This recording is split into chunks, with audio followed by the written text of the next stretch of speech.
Give me a hell yeah. Deuce and Mo. Deuce and Mo. Deuce and Mo. They tell you what they know.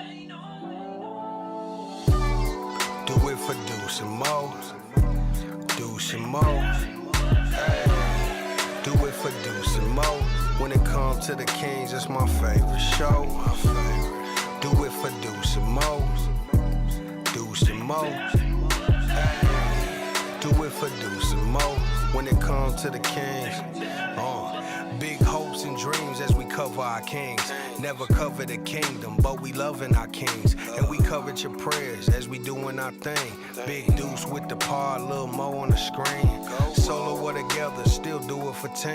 Never switch up for $1 or revenue stream. So we always got each other, balance out the beam.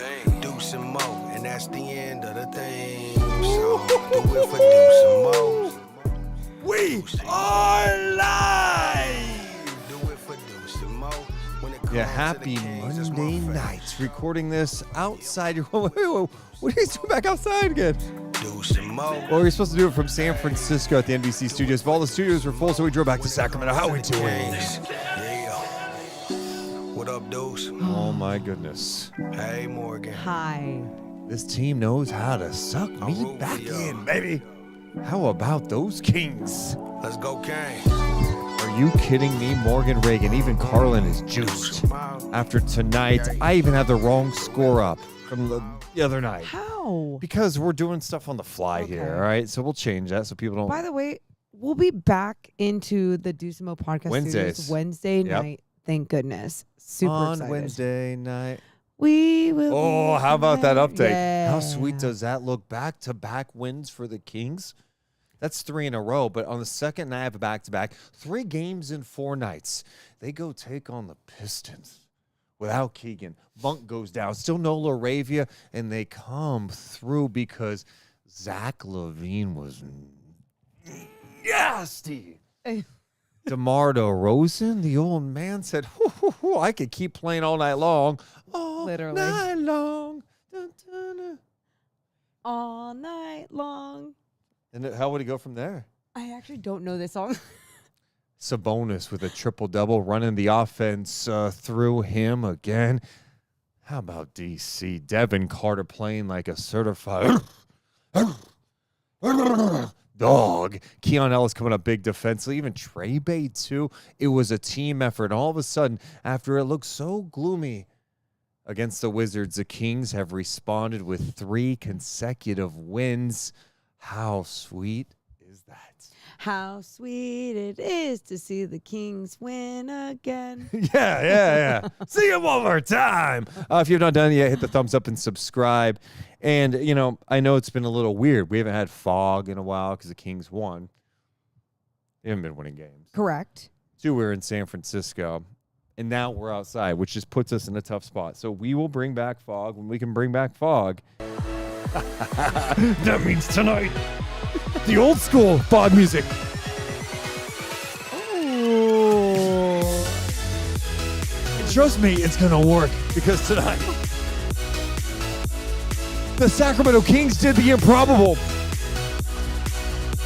They went on the road. Second night of back-to-back, 3 games in 4 nights.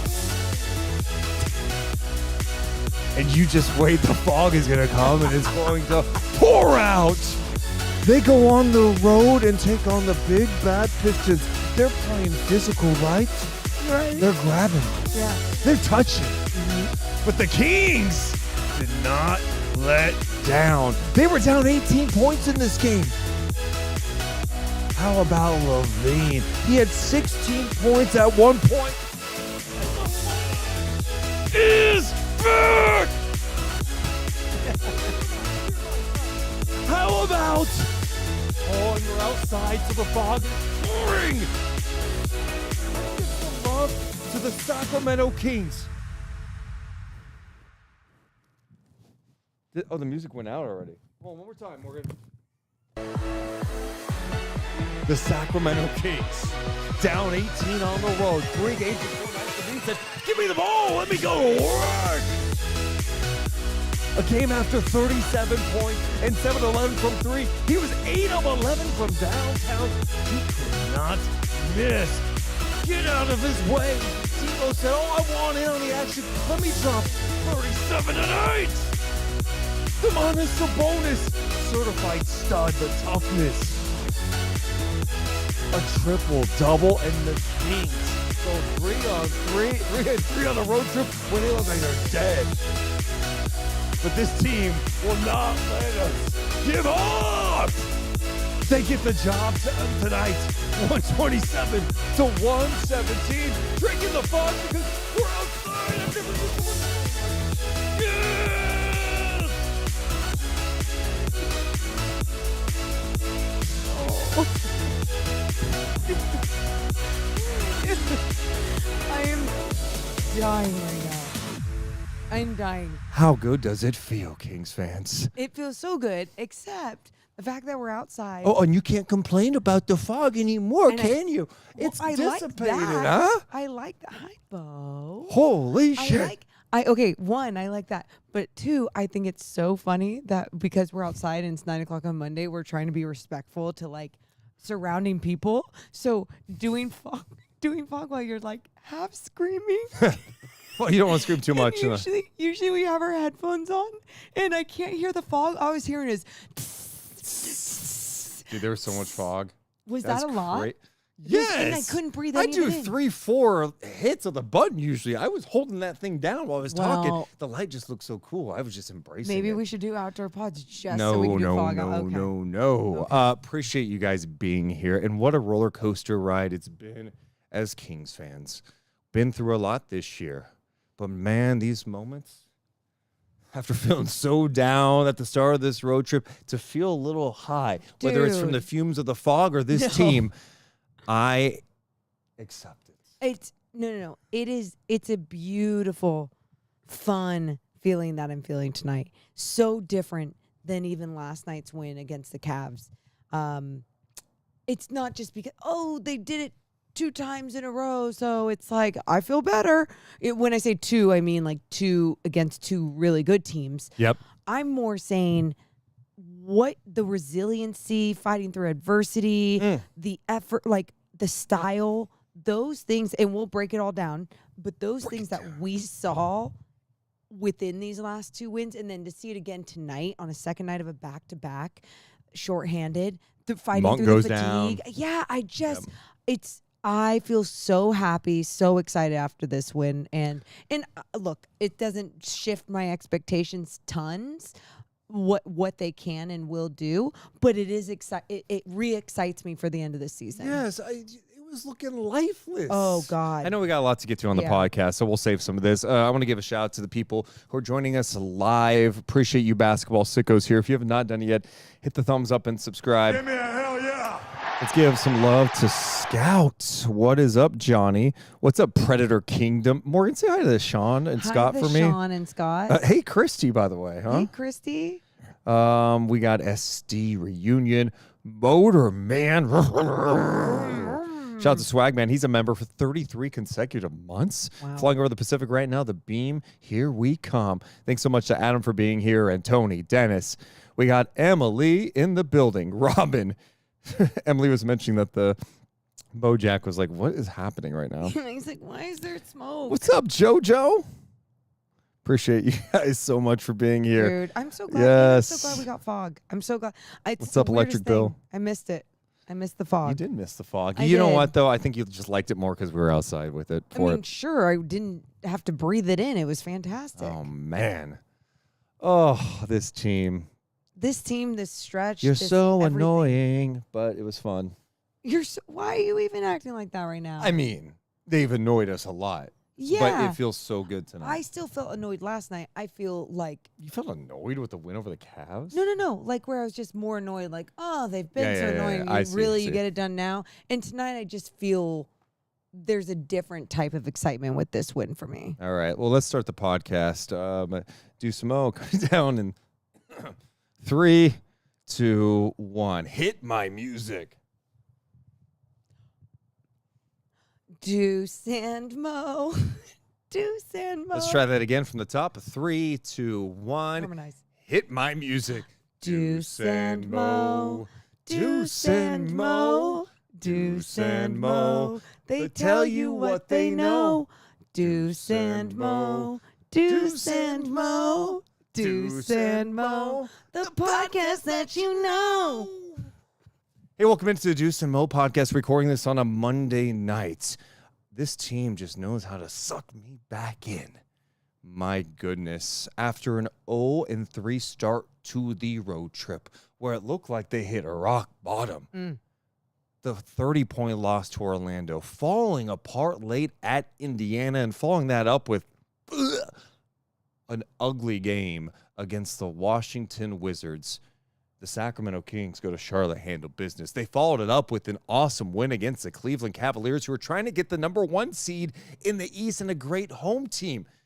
But now the test was a second night of a back-to-back. After all your starters played 40-plus minutes, how were you going to respond on the road against a Pistons team that's got some dogs? They're tough. They play physical. They get a little chippy. They want to fight you sometimes. Well, the Kings had some adversity early. Malik Monk goes down. Keegan Murray didn't play in the game. No Jake LaRavia either. They went down 18. But then Zach LaVine. Oh, my. Zach LaVine got going. Well, monster performance on a second night of a back-to-back for LaVine and DeRozan, who combined for 80 of the 127 points for the Kings.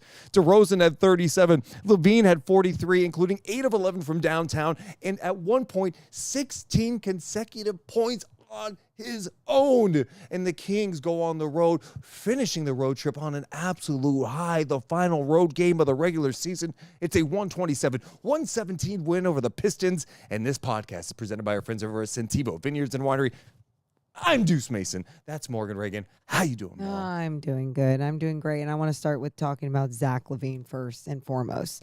I mean, I feel like even when we were doing our post-game show, they had to go super fast. They had to use studio, blah, blah. Like, Deuce and I didn't get to just really soak in what just happened with Zach LaVine. And in this game, too, he had started off 6 of 16 from the field. And Deuce and I looked at each other and we're going, he looks, you wouldn't even know he missed that many shots because we loved his shot selection. We loved that he was being aggressive and taking those shots. And that's exactly it. I would rather have to end up looking at the box score and go, oh shit, he's missed a lot, but feel like he's doing more on that end of the floor. And that's what I felt like tonight. And then when he really started going off on that, it was magical. Magical is the only way to explain it, because it didn't matter if there was a hand in his face. It didn't matter where he was on the floor. He was going to knock a shot down. And within that time, still take it to the basket as well. Move without the basketball. Let's talk about it all for him. In the second half, LaVine had 30. The second half, he was 12 of 18, 6 of 9 from downtown. He had 30 points in the second half of the game. This is back-to-back games of just unbelievable shooting from LaVine. And it's something we highlighted earlier in our pregame.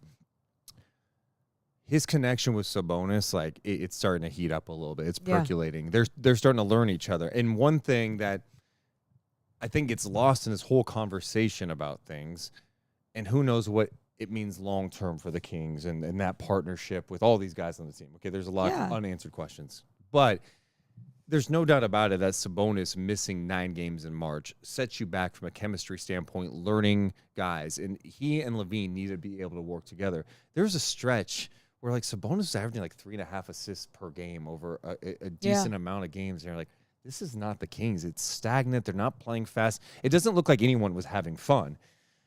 You're starting to see them have fun. And I think the DHO game is back.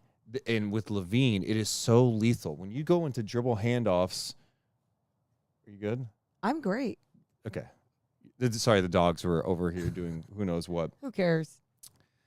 They're getting the DHO game going. And that is so explosive with LaVine because of his ability to get downhill, and he's explosive. His ability to shoot it, it's disgusting. And so you're starting to see those two really connect. Yeah, I think that's been the funnest thing to see. And I think one of the biggest points that you did bring up in pregame was talking about Sabonis not playing for however long.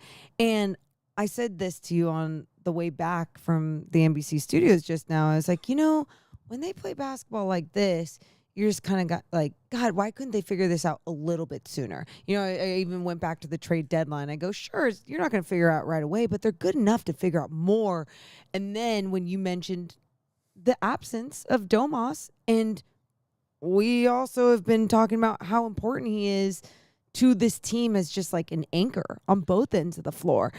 And when you don't have that plus, you don't get to build that chemistry, and you just kind of like here and there got to add it back in because an ankle, a hamstring, or whatever it is. Yeah, things are going to be a little bit more difficult, and that's where I kind of give some of that grace. Now, it doesn't excuse them for some of the games when we're discussing effort and their ability to just like not have any want or heart out there. But whatever was said or talked about after the Wizards game, you can tell something really clicked. Like I think Doug said it after tonight's game, they're actually backing up their words with their actions. Yeah, and hopefully there was some honest truths going around, because there is a point where like, dude, this chemistry between those two does not look good. It looks like there's frustration. It looks like there's too much thinking going on. And now, like Sabonis is doing a good job, like understanding where LaVine likes the ball, how to lead him in the dribble handoff, or they run split action and get LaVine curling off an Ellis screen and a Sabonis screen, getting downhill. But what changed tonight? Like you mentioned LaVine's aggressiveness early, which was great to see. We're like 6 of 16, yeah, whatever. Like he's attacking, he's getting good looks. Like cool. Like I want him to be aggressive, and this Pistons team does such a great job playing physical and being in your airspace. And they eventually started to take away the dribble handoff game to an extreme. They're top locking. They are preventing you from even being able to use that screen, right? So what are your options? Well, you can cut to the basket, right? You could slip that and cut to the basket. But what the Kings did in the second half, it wasn't anything like that crazy. They ran when LaVine really got going. They were setting screens for him literally right after he crosses midcourt. They started going, whether it's Valanciunas coming up for a high screen, or they went into the horn set, bringing the two bigs, Lyles and Valanciunas, which the threat there is Lyles can pop out for three. Valanciunas could get downhill, and you have to worry about LaVine, of course.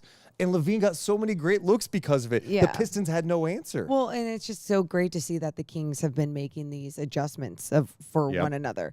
I guess just more understanding, it goes back to chemistry. It goes back to just understanding what an individual actually wants out of certain actions.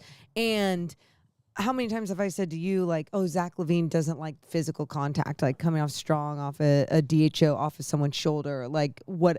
And you've seen Sabonis even adjust to that and lead him with the basketball. Draymond Green does it all the time with Steph in a DHO action, where he just like passes it to the spot that he knows that Steph is going to want to be at. And I can tell like Sabonis is starting to feel that out a little bit more. If he sees that the defense is sticking with him and not falling back or cheating over anything, then he can do that same thing. Just the little things are really working for the Kings right now. And I just love the way that they're starting to understand one another. Yeah. And when that guy gets going, like you said, like it's okay. So yeah, he got some open looks, but then some of the looks were not open. And that three he had late on beef stew. Yes. We're just like, all right, I got him an ISO. We'll clear out. Let me go ahead and get a little step back on him. He's getting tough step backs in the mid range. I mean, he really was killing it at all three levels tonight. But I thought the adjustment to set that screen high, and I was surprised that at that point the Pistons didn't just go deny. We're not even going to let him get the ball. But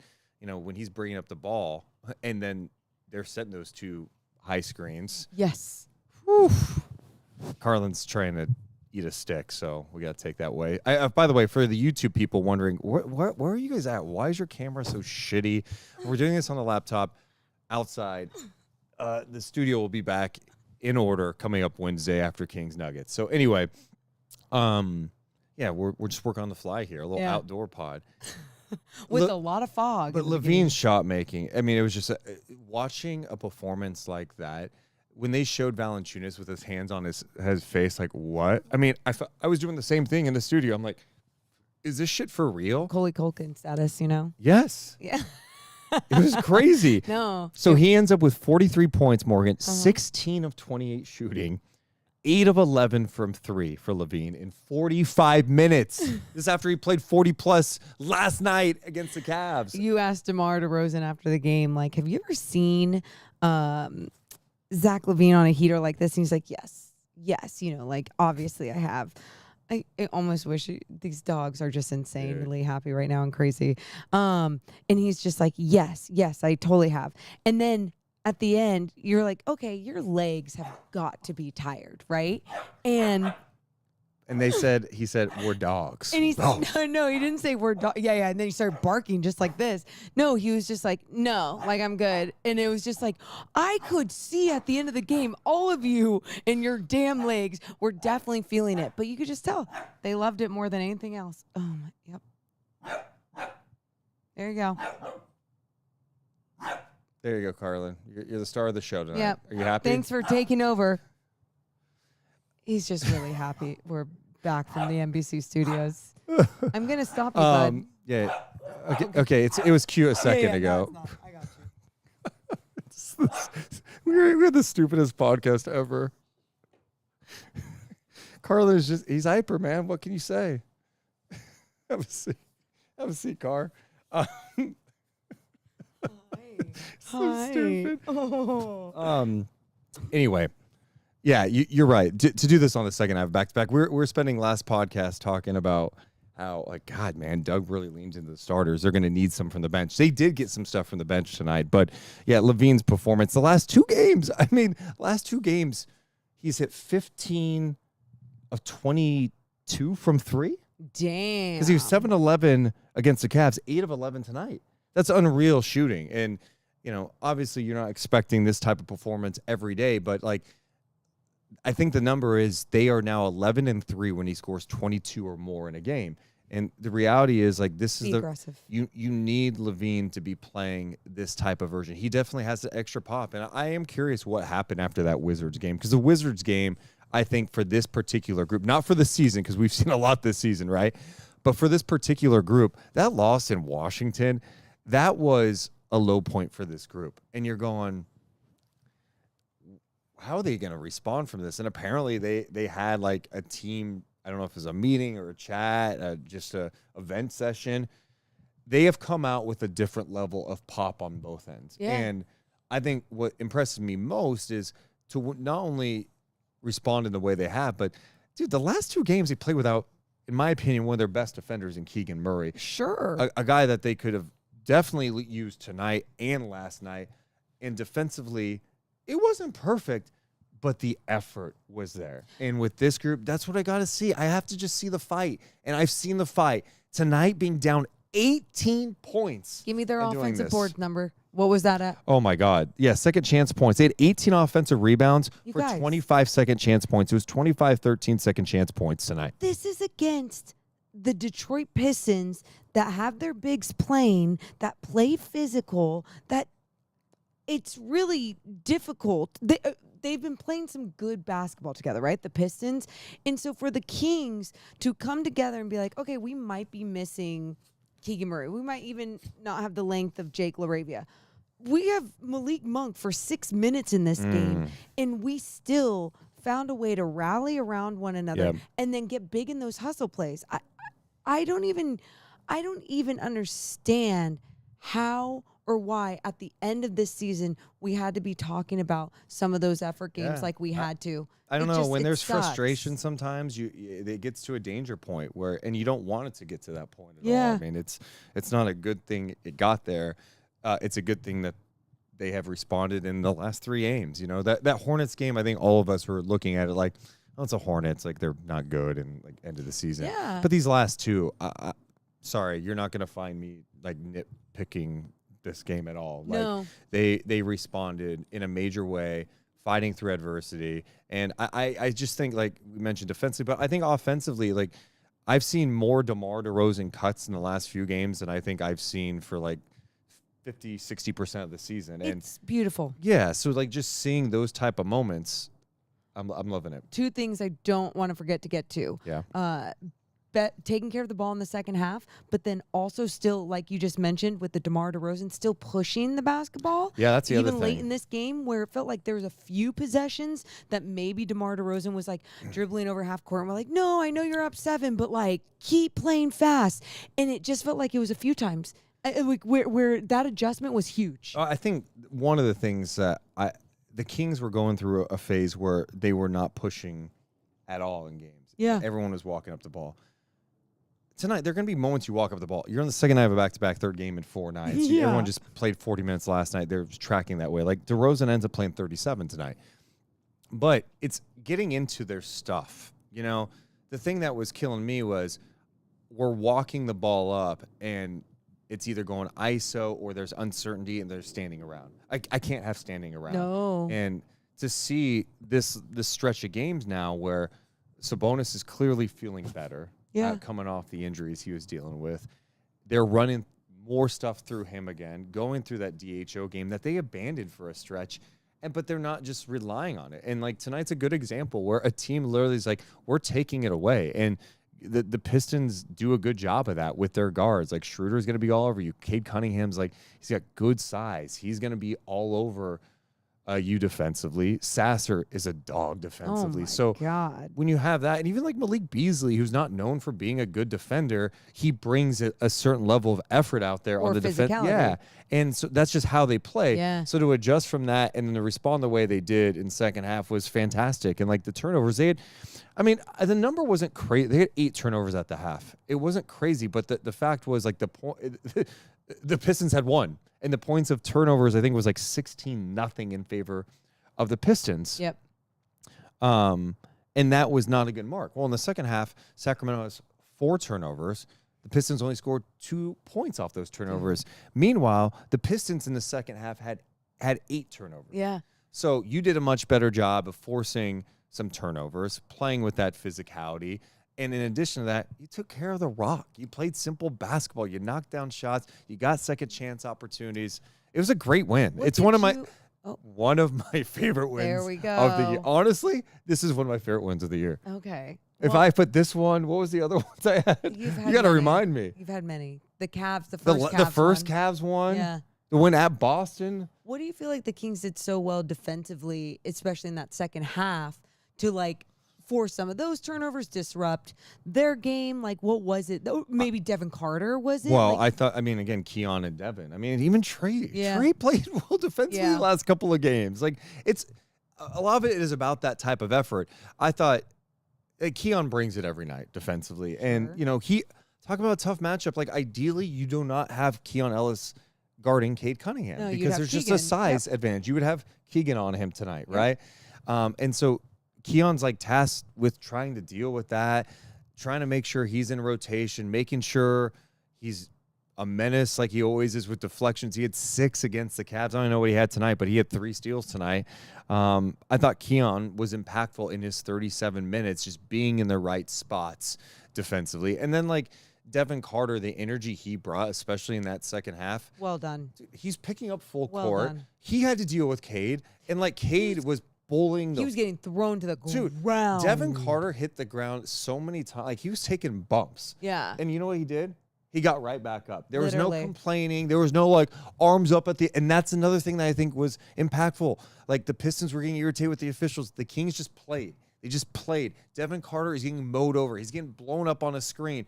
He pops right back up, gets back in the play, and tries to make something happen. And he had a stretch in this game where I was like, dude, you got a 50-50 ball, scored it. You had an aggressive drive at the rim, scored it. And then I think it was DeMar DeRozan, felt double-team help. He kicked it to Carter, who hits an open 3. The guy has 7 straight points. It's not about the points, but it's like, dude, yeah, you may have a moment in this game that we need. And you stepped up, knocked down some shots, made some plays, and defensively, the energy that we needed from our bench, picking up guys full court, playing aggressive, loved it. And I know you say it's not about the points. You're exactly right. But it's like that extra boost of energy or confidence that it adds to the entire team being like, oh shit, he's doing this too. Not only is he doing it on the other end, he's taking it hard to the basket. I mean, he had 2 drives maybe? I know one specifically I remember being like, damn, that was strong. Well, he had great one take. drive, a putback.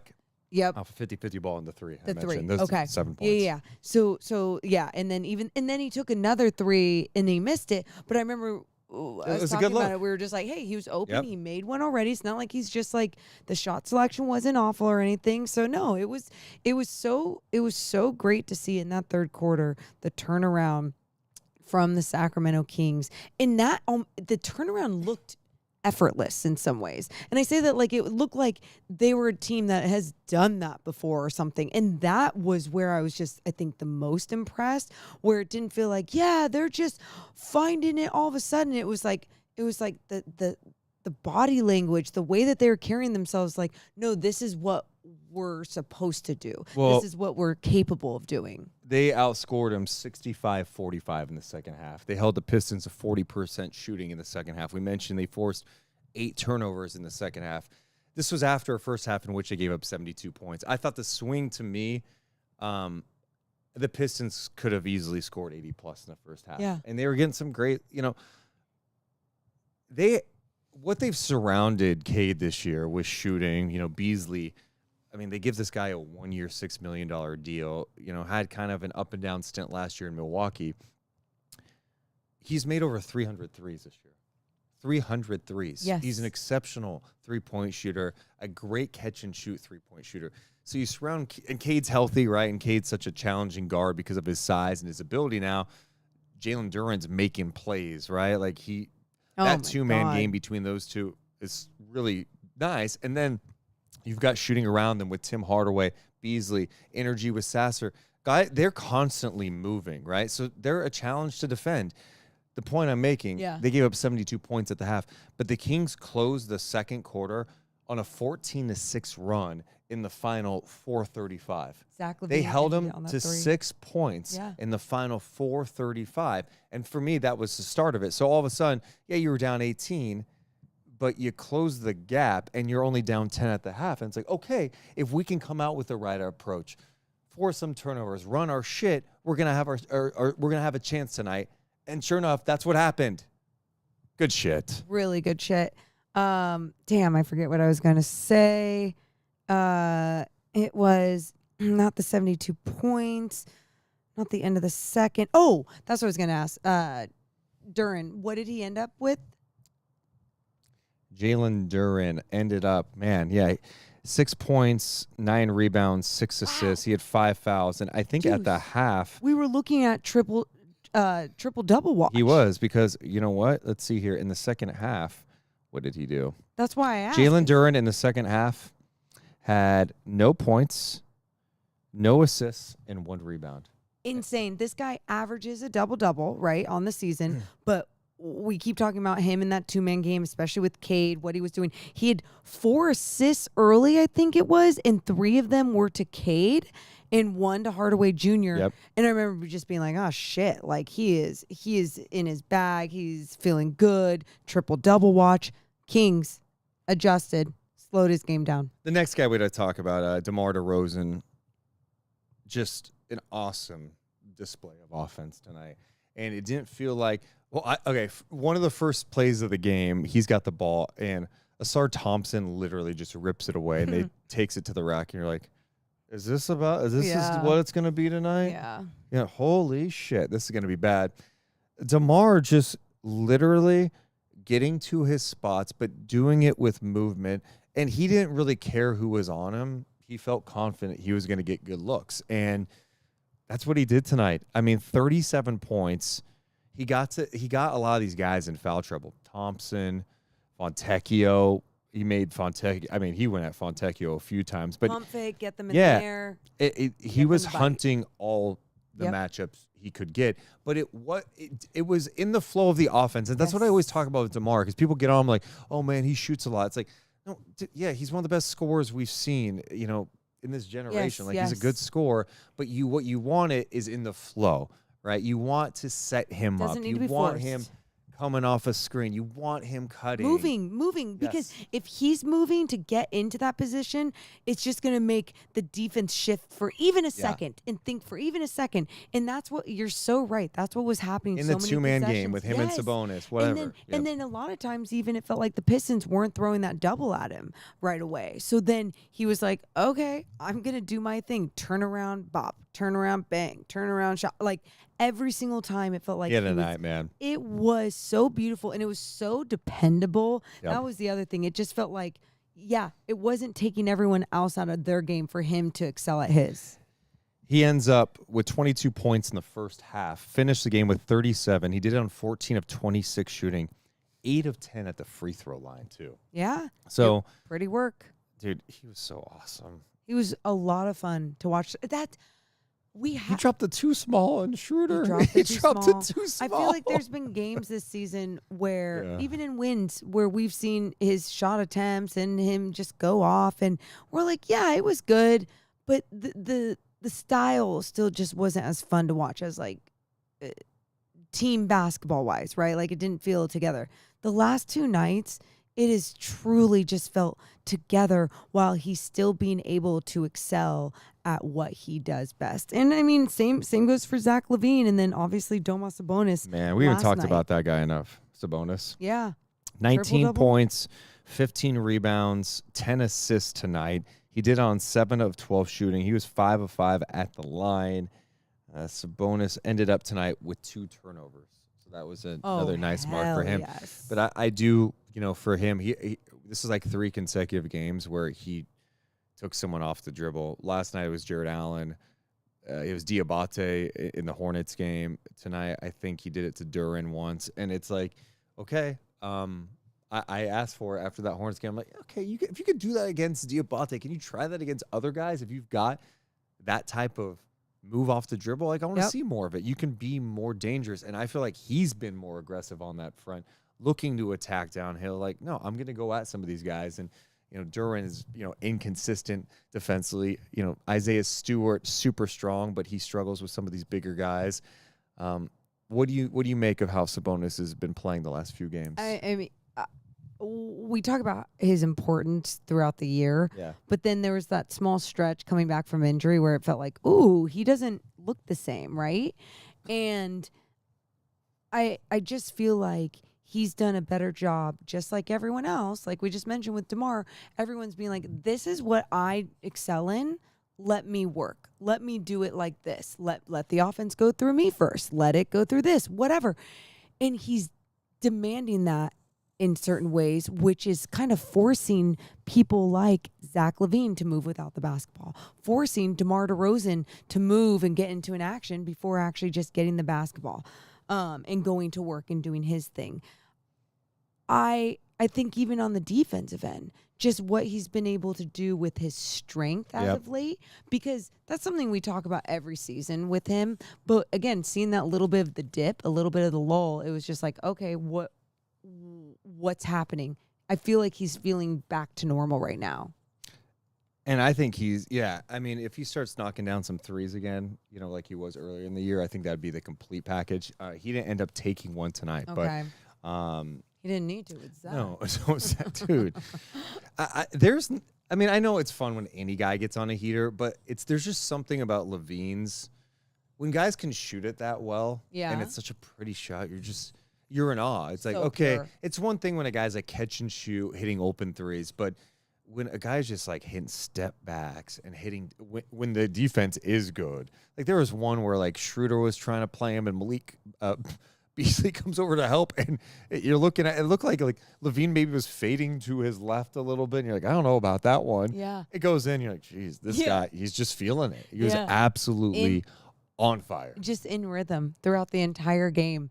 But it's like you said, when you see a shot so pure, so beautiful, it's art. It's live art right in front of your eyes, just a live performance. And we don't know what the future holds, obviously. No. But I'll tell you what, if LaVine's going to be here, like you want to maximize him. Correct. And you want him to be playing at a high level. And you're seeing like this stretch, you're like, okay, this looks more like you. Of Of course, I'm not talking about 40. I'm just talking about the flow, the energy, the Yes. pop, like the drives to the basket. He had that one where he moved without the ball and they found him on a cut. Trey. Was it Trey? Yep. And he jammed it home. Like these energy plays you're seeing from him. Like, yes, that's what I want. The pop from you. I've seen it. I've seen you do it in Chicago to other teams. Yeah. And how about our Bulls tonight, huh? That's why I keep calling DeMar and LaVine our Bulls. You're so stupid. No, there was something special about the way that this team played together tonight, but together not only with obviously the way they're moving around the basketball on the offensive end, but crashing the boards on the offensive end and the defensive end, trying to match the physicality of the Pistons without, like you said, without it taking them out of their game, though. You know, sometimes when you get too physical and then the refs are like, no, that's like, come on, that's not your game. We're gonna call that. It can take you out of your game. I thought the Kings did a good job of being fair with their physicality and weren't just like elbowing guys left and right. Jonas Valanciunas going up against literally was Stewart. just about to say the JV beef stew matchup. Yeah. That was what's the chant they have in AEW with like Will Hobbs? It's just I don't know it. two beefy guys just going at it.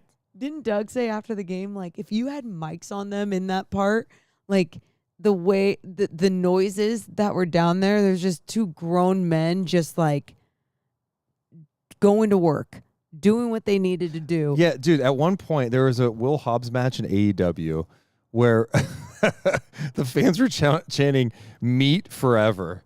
Meat forever. Because it's just like two meaty guys. Boom. I mean, strong ass dudes. Forever. Valanciunas had some amazing moves. He had that one where they kind of on the spin, lost the ball, recovered, turn around, like fading away, jumper. When he does shit like that, I'm so pleased to have him on this roster where it's like you can just kind of depend on him and you have this confidence in him and his ability to like recover even when he screws up. Meat. Me forever. JV, by the way, he had a double-double. He had 13 minutes, 10 points, 12 rebounds. He also had an assist and a block in this game. The other impressive thing, I think 9 of those rebounds were in the first quarter. 9 of those in his stint in the first quarter. So the Kings had the rebounding advantage too. I thought Valanciunas was awesome. He was 6 of 6 at the free throw line tonight. On the night, you just needed everybody. Everyone. And I feel like everyone who played tonight had a big role in the win. And like the last couple of that's a team win. It wasn't, like Sabonis, DeRozan, LaVine are like the stars, and you need those guys to play at the level they've been playing. But when the other guys are making plays, where Trey Lyles is in the right spots defensively, he's doing a good job on the offensive glass. And think about what we were talking about last night after last night's win. All these guys playing 40-plus minutes. We go, okay, you're going to need every guy to step up tomorrow. That's what they did, plus the guys playing 40 minutes last night. It's just, it's the fight through the mental and physical fatigue for me at this point of the season. It makes you feel a little different about them, doesn't it? I'm telling you, I hate saying that. I hate because you're right. Dude, these next 3 games, you play Denver, the Clippers, and Suns, and like, well, if you shit the bed, you lose by 20 at home, you're going to feel completely different. I'm kind of saying just like, oh, I'm being sucked back in. But, dude, we all want to see the team win, right? That's why you root for a team. You want to see them play well, and you're like, dude, I want to see them like look competent. And when they don't, and you question effort, it's so annoying. It's one of the worst things you can have as a fan is seeing your team go, okay, it's one thing not to be good, but like when it doesn't look like you're trying or you're just like going through the motions, why am I even watching? And the last few games, you haven't felt that way. In fact, it's gone up to a different level. And tonight, it would have been really easy for this group, and not saying I'd want this, but you're down 18. It's just like, last this game of the team's road physical. trip. Can we just get home? We've been on the road forever. This road trip hasn't been good. We won last night. A 9 or 10 spot, maybe, whatever. We don't have to win tonight. And I'm glad they were like, we're going to keep going. They didn't and coast. So, I don't know, dude. This team is there's been like 3 different seasons this year. So, like, it's hard to compare this current one to a team that we saw in December or whatever. But this current batch of guys, it's like, I don't know, man. Can this bring you together? Even if it's not for this year, if you make tweaks next year, like, are these moments where like LaVine and Sabonis bonded well enough that like it clicks with something next year when you surround those guys with whatever you need? I don't know. I just think about this opportunity that lies ahead, and it's like, all right, dude, like if they're gonna be a play-in team, I'm all in on this shit. Like, go win the play-in games, okay, and go get in the playoffs. And you go, well, what? They're gonna lose to OKC. Yeah, they are. Experience. They are. But you know what I want? I want Keon Ellis to get some valuable playoff experience and deal with the challenges and adjustments that come with a series against a good team like OKC. If you were to get there, I want Keegan Murray to get another chance at the playoffs after getting there his rookie year and showing some flashes of like, oh, there's something there with this rookie, right? That stuff matters for young players, right? And so, anyway, I know this team is frustrating, but in these moments here, you're like, I appreciate this shit. I can live with this type of effort I am seeing, and of course, winning makes it better too. Yeah. No, winning makes everything better. I mentioned it for a second earlier, but we did the post-game show on NBC tonight, and Deuce and I were just pumped after this win. Like, how are you not juiced after this win? Like, it was Zach LaVine going off, just everyone happy, playing well together. Second night of a back-to-back, and we're like, hell yeah, let's cook on the post-game show. This is so fun. Post-game show had to be cut short. Or shorter than usual. We had to get all these sponsors and all these different things. And all Deuce and I wanted to do was elaborate on everything that was so great tonight. And I'm so glad that we got to now. Yes. But like, I do think about that too, where sometimes I'm like, it's such a disservice to all of us as Kings fans to not be able to chat about it instantly after. Well, I joked about it with our producer after the show. It's like, the Kings lose by 30 to like Orlando, and it's like, hey, we've got 45-minute post game. You're like, okay, and then like tonight, you're like, this is one you want to like, let me cook a little bit, and then because then I'll get tweets like, hey, you didn't mention this. It's like, yeah, because I had 2.5 minutes here and I couldn't do it. Like I try to hit as much as I can. That's why I like the podcast, to like we can go over stuff. And guess what? There's still shit we miss on the podcast. The next day I'm like, oh, why didn't I mention this? But like I feel good that we've hit a lot of. Always stay hungry, never stay satisfied. There you go. We appreciate all those hanging out with us tonight, you basketball sickos. If you have not done it yet, the biggest thing you could do is hit the thumbs up and subscribe, because all this does is help our channel grow. So basketball sickos around the world can check in with what we're doing. We got to give some love to the Pistons coming up. We got to look ahead to the next 3 games. I've got more thoughts on things. Of course you do. I'm cooking. Mm-hmm. Kings come back home for the 3 final regular season games. Looks like we may have to prepare for a little 9-10 Kings-Mavericks matchup. We might need to. Holy shit. We should mention that tonight's podcast is presented by our friends over at Sentivo Vineyards and Winery, Morgan Reagan. Oh, yes. We love being partnered with Sentivo Vineyards. They are family-owned. They're all Kings fans, and they craft some of the most amazing and award-winning wines, and you can go check them out at sentivovineyards.com. They have a tasting room opening up in Fairfield coming up in this spring. But if you can't wait that long and you want to try everything that we've been having fun with, then make sure to go to sentivovineyards.com and check them all out today. We're also presented tonight by our friends over at Underdog Fantasy. Oh, yeah, I love basketball season. And we are approaching postseason play, which makes it really, really exciting. And you should check out Underdog throughout the playoffs. Underdog is one of the leading sports apps, and you could play now in your state. Do you want to win up to 1,000 times your money? You can with Underdog. So here's how you do it. Well, you download the app, one, but to play, you choose whether a player will go higher or lower on their stats, like points, assists, rebounds, and more. And they've got all your favorite leagues, Amazing. too. Okay, so you could check that out as well. You could play with as little as $1 and get everything right, and you can win up to 1,000 times your money. So turn $1 into 1,000 just with your hoops knowledge. Like if you're looking at tomorrow, for example, the Pacers are in action, Indiana's in action. Mm-hmm. You look at Tyrese Halliburton, you go, all right, he's playing the Wizards. You could choose whether to go higher or lower on 17.5 points. Okay, cool. Miles Turner. How about points, rebounds, assists, 25.5?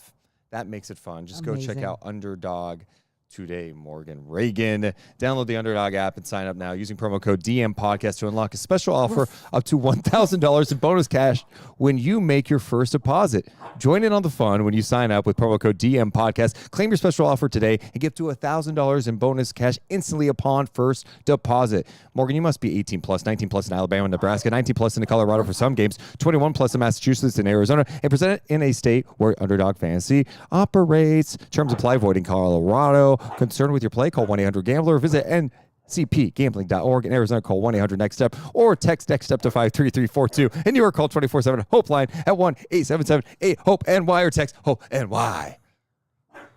Jeez. Also presented tonight by Medic Ambulance. We're thrilled to team up with Medic Ambulance. And for over 45 years, Medic Ambulance has set the standard in emergency medical services, combining cutting-edge technology, award-winning services, and a deep commitment to community care. From life-saving responses to being the team behind the scenes at your favorite events, Medic is there to serve. When seconds matter, trust the professionals setting the standard in patient care. Learn more at medicambulance.net. Also, shout out to our friends at Golden One Credit Union. We are all one at Golden One. Go to goldenonecreditunion.com to start your financial journey today. Also, talk about perks. Up to 50% off Kings home games. What? Using their online ticket portal, or 15% off merch using your Golden One credit card, debit card at the Kings team store. Go online today. Golden One Credit Union, the official credit union of the Sacramento Kings. That's how you win as one at Golden One. Also, last one for you, Morgan. Ooh. Also presented by our friends over at Mando. I told you, 72-hour protection. Do you want to be smelling like shit? No. Do you want to be stinky? Then go check out Mando, Morgan Reagan. Cool. Well, you could check it out, too. I tried their deodorant, by the way. Uh-huh. It said 72-hour protection. I'm like, yeah, okay. I took a shower. It still smelled good. I didn't even reapply. That's how legit it is, You Morgan. needed And it. I like smelling good all the time. That's good. They've got whole body deodorant. Safe to use anywhere on your body. Anywhere. Wow. Pits. Okay, you're going to name Thigh it anywhere. folds. Okay. Belly buttons. Wow. Butt cracks. Oh. Feet. Balls. Good for you. Everywhere. That's great. And Mando Starter Pack is perfect for new customers. It comes with a solid stick deodorant, cream tube deodorant, 2 free products of your choice, like mini body wash and deodorant wipes, and free shipping. As a special offer for our listeners, new customers get $5 off a starter pack with our exclusive code. That equates to over 40% off your starter pack. Use code DMPOD at shopmando.com. That's SHOPMANDO.com. Please support our show and tell them we sent you. Smell fresher, stay drier, and boost your confidence from head to toe with Mando. You're going to need Mando after that read. It's a thigh fold. You have thigh folds? Is that like I don't know. belly All right. button? Morgan, the Kings get the win tonight. Such an impressive victory. 127-117. The 6-game road trip, they finished at 3-3. That's kind of crazy with how things are going. 3-3. And tell me what you said their record how they can end the season. If they win, if they go 2-1 That's down the what it stretch, they would finish 41-41. You guys, It's kind of crazy. after everything that's happened this Oh season, my it would just God. be like, really?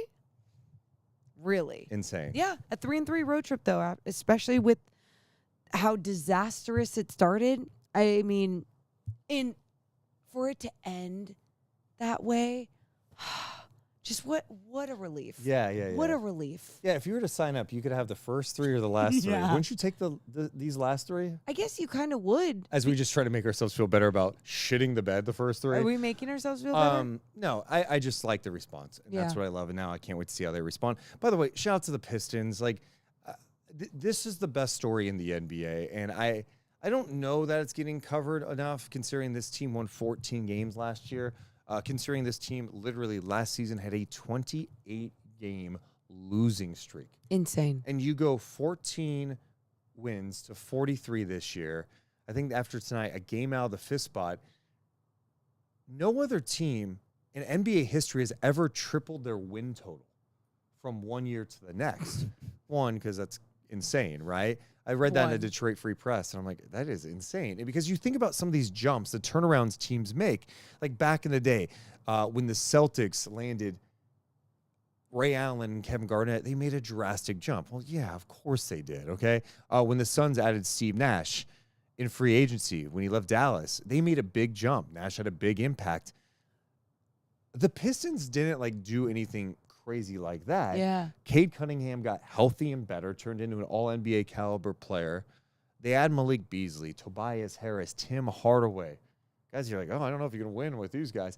But, like, they fit the role well. Some of their young guys have gotten better and a new coaching staff. And what do you know? What a turnaround. It's like, it's an amazing story. It is, I think not only is it an amazing story because of all those things you just mentioned, but I think it's also because of their style of play, how fun it is to watch this team play with so much physicality. There's times out there I'm like, that's a foul. That's a foul. I'm glad you're bringing this up because now after complimenting him, I got some things to say. Hold on. But I love how they set the tone to the officiating crew every single night going, this is how we're going to play. Call what you need to call. You can set your tone, and then we'll dial down from there, right? Or we'll do what we need to do.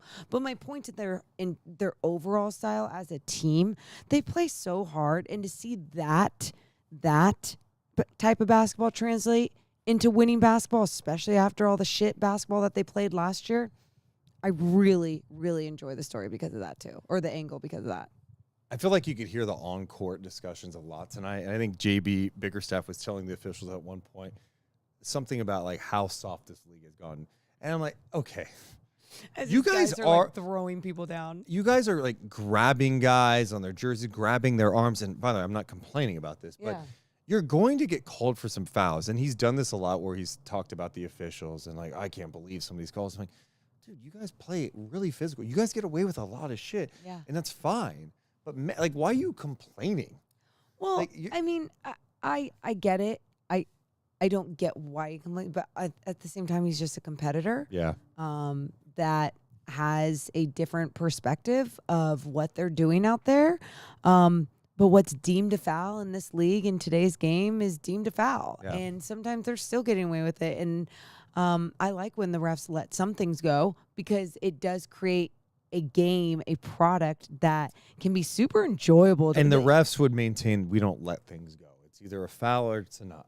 Or maybe we miss it. And of course, then they miss it. You know what I mean? Yeah. Then they fucking miss it. Speaking of missing it, the last 2-minute report came out for the Kings-Cavs game. Yeah. And it said that LaVine did not get that layup in time. This should have been a shot clock violation, which would have made it 116-111. Cavs, I guess, technically still could have had a chance to win. Well, I mean, yeah, I saw it live when he had that layup live. I was like, they should review that. Oh, they're not gonna. Okay, cool. Kings will take a break. Man. So anyway, shout out to the Pistons for their turnaround. It's crazy. It'd be if they went from 14 to like 35, you'd be like, dude, a good year. Like they need to keep adding. But to make this type of jump and be in a position where they could be in like a 4-5 matchup, and to see Cade Cunningham like get some playoff experience this year, like what a win! Asar Thompson and what he can do defensively. Those Thompson twins are just ridiculous. Like not only are they just so long, but then they know how to capitalize on their length and get in those passing lanes. Their feel for the game, especially Asar tonight with just even the way that he was playing some of those passing lanes. And then I loved it too because DeMar was treating him like the young guy that he is and being like, "Okay, you're gonna come on me. I know if you're gonna play aggressive. You're gonna bite. You're gonna bite. This pump fake, you're gonna get it." Yeah. Yeah. Sabonis had that one soft pass in the first beginning half, to Lyles. I'm like, what are you doing? The guy we haven't really talked much about, Malik Monk, leaves this game after 6 minutes. Malik got off to a really slow start. Like he did not look really good at all in his stint. And I don't love him playing with LaVine all the time. I just don't think it's really effective. Anyway, he left the game with a calf injury. So we don't know the severity of it. Hopefully he's okay, because that would suck to lose another guy. And again, just guys in and out of the lineup. But he only played 6 minutes tonight, which is another thing that they got. And you just hope he'll be okay. Tough blow. Yeah. I'm really hoping he's going to be okay. I hope Keegan's feeling better by the time they're dude, I don't like hearing back Wednesday. stuff. No, and that's no. The problem is these guys are, like, someone like Keegan's like, I am playing so many minutes. I'm guarding the best guy every single night. But we got good news on Jake LaRavia. That's true. Jake LaRavia was cleared today for light on-court activity. He was Good shooting job. around before the game. He had his thumb wrapped or whatever, but he was shooting. So hopefully he gets back soon. Get this team back at full strength, dude. That's all. That's all we want to see. You know, just have the best fighting chance at the end of this season. Especially like how fun is it watching this team when they're playing like that? And it's not just like, oh, they play like that and then they lose every game, and then they play like that and then they lose every game. No. You see them put together these good couple of games, and you know it can last longer than that. And I think that's where like the frustrating part really lies with this team. It's like, you're good enough, you have the talent. Do you want it or not? That's the ultimate question I ask toward them every night, because I'm not obviously asking them directly that question. But it's like, do you? And I'm sure Doug's asking that question. And when he gets this type of play out of them on a second night of a back-to-back, guys going down. I just need to know. I think you've referenced that, and I have too. Have I really? Second night of back-to-back, we probably said no less than 16 times. It's mostly because of the fatigue factor in their legs. Like, you could see it. There was one time Keegan came to the bench in the fourth quarter, and like he was saying. walking to the bench, and he looked absolutely gassed. And Yes. Doug went back to Carter for that stretch, and then he went back to Keegan late. Yeah, no, and again, it should never even be an excuse during the season when we talk about it being like how these guys are playing. But Can I one Yeah, like completely what is separate note for a second? For this those who have guy? been long-time podcast listeners, you guys know that last year Carlin, my dog, you've seen on camera a lot, and he's got a stick again. the Frenchie. Anyway, he had 2 slip discs that was putting pressure on his spine. This happened in December of 2023, and he needed emergency surgery. Otherwise, it was night. Oh my God. 3 years old. Let's figure this out. Yeah. So anyway, he lost feeling in his back legs, and since like mid-February 2024, he's been going to rehab at UC Davis. It started twice a week. Then it's been now we're to the point where, because you're kind of seeing it stagnate, and it's fine. He's not in pain. He's not in pain medicine. He's happy. He moves around. He uses a little cart to go on walks. He drags his little back legs around. But anyway, he still goes to rehab twice a month now, and he actually goes to rehab tomorrow. Okay, not only he's like starting to be able to like walk a little bit now, On and the third leg. the third. His back. He's got one leg that's like definitely building strength, but he's starting to. I could feel the other one too. Like, it starts shaking. Yeah, and they call it spinal walking, so it may never be a full thing, but dude, dogs are so resilient, and just think about what he's gone through and the happiness he still has. The reason I'm bringing this up, because out of the corner of my eye, I see him like look like he's running. I'm like, what is happening? Like, you're using like 3 legs now, and to think like, oh my God, like this guy, like it's just, dogs are amazing, animals are amazing. But through all of this, through him like not being able to like itch his ear anymore because he can't use his back legs to itch or anything, it's like he's the happiest dog. And seeing him right now just trot around, I'm like, can you calm down? Yeah, Can you calm? Like, we are doing a podcast. It's just such a happy boy. He's So just happy the you've heard Kings him a lot won. tonight, and that's just a happy pup. That's just a happy pup after 3 straight wins. All right, next up, the Kings go for 4 in a row. They take on the Denver Nuggets, and this Nuggets team, they have lost 4 in a row now. They've been playing without Jamal Murray the last 5 games, and it's obviously been a challenge for them. In the 4-game losing skid, they lost that classic double OT game to the Timberwolves, 140-139, after Russ missed that layup and then fouled Nickeil Alexander-Walker late. Yeah. Crazy, right? Then they lost to San Antonio, 113-106. They followed it up by getting hammered against the Golden State Warriors, and then they lost yesterday to the Pacers, 125-120. Obviously, Jokic is still Jokic. They still have got a lot of talent, and they are fighting for something. The standings are insane. Morgan, the difference right now, Denver is currently in the 4th spot. Okay. They are a half game out of the 8th spot. I just So don't even. Yeah. They, Yeah. I mean, You I saw just don't something know today. where. The craziest graphic I saw today that just shows you how crazy the West is. The Lakers could finish as high as 2 or as low as 8. That's why even when you're talking about like when you're talking about who the Kings. I've just never seen Carlin I've on one like never this seen during this. a podcast. He is feeling it. You guys. Anyway, he's got that yeah. dog. So okay, when you think about what the Kings are gonna do if, like, let's say they win the 9-10 matchup, right? Like, we can't even predict really. no, they could be playing the Clippers. They could be playing the Warriors. They could be playing the Lakers. They could play it's pretty absurd. So the point to that is Denver is going to be in a spot where they need to win. Yeah. Wednesday. That game's going to be on ESPN, but locally on NBC Sports California with Deuce and Mo on pre and post for the final time this regular season. Our final show together this regular season. Yeah. Final time. Oh my God. I'm not on the last two. I'll be with Mike Bibby on the last two. Mike right? Bibby, yep. So I'm going to enjoy that. But Denver really needs to win. The Clippers, it's the same thing. You know, the Clippers right now, Morgan, they are in the 5th spot. They are also a half game out of 8.